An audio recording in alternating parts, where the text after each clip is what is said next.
Ja, det er jo så de sørgelige rester af douche-eventyret. Wax on, wax off. 2 gange. Det er jo sådan set inde mindre end ufatteligt. Men rigtigt. Topstykker. Stempler, cylinder, kobling. Juledelen. Anden sæt topstykker. Ja. Anden side af motoren, cylinder. Anden aksel. 20 år gammel lejer. Og så simpelthen det her, der er helt ufatteligt. Ja.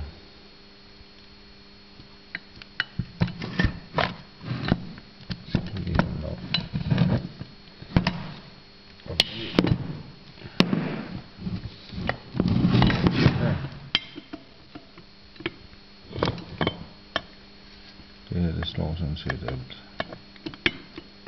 Eller temmelig meget i hvert fald.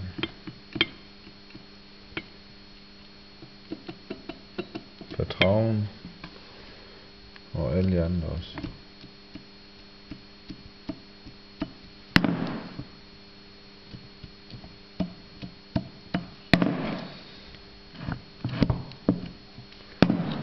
Så går det, når man kommer til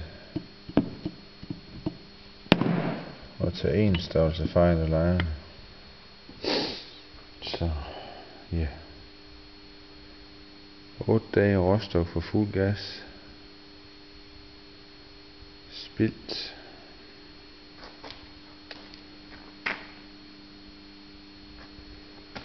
Og gamle lejer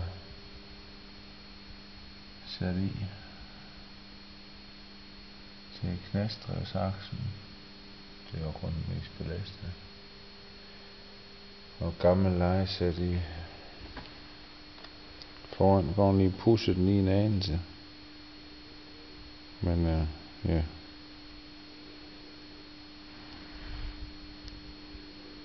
Det er sådan cirka også for Første verdenskrig, ja. Og så en lidt mærkelig årsag, der stod en knastaksel op for en 2,7. Ja, og den skal så ligge derinde bagved.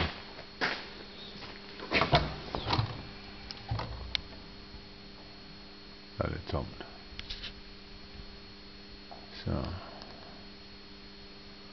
det her, jeg må nok sige at være årtiers skuffelse. Ja.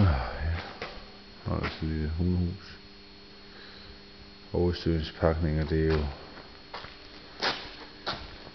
er jo ligesom knallert 45, jo, der bruger man jo bare en for lille pakning, jo. Så kommer man heller ikke af med gassen, så det er jo godt nok, jo. Ja. Det er godt nok, at det er. Men nu er klokken 3, så jeg vil gå i seng herhenne. På værkstedsgulvet. Ja, der holder ellers lidt sjove biler her rundt her. Og oppe i luften. Rundt her. Så der er også nogle andre, der har brug for lidt hjælp. Og så sønnen er lige blevet 18. Så der holder selvfølgelig et dræber med sig. Og ja. Der står lidt af fars værktøjskasser. Et rester for råstok og filter. Det er så her far han bor. Og ja. Der er faktisk lægunderlag. Så godnat her klokken. Ja, der er den egentlig. Den er 02:41. Så på gensyn i morgen til endnu en dag. Aha.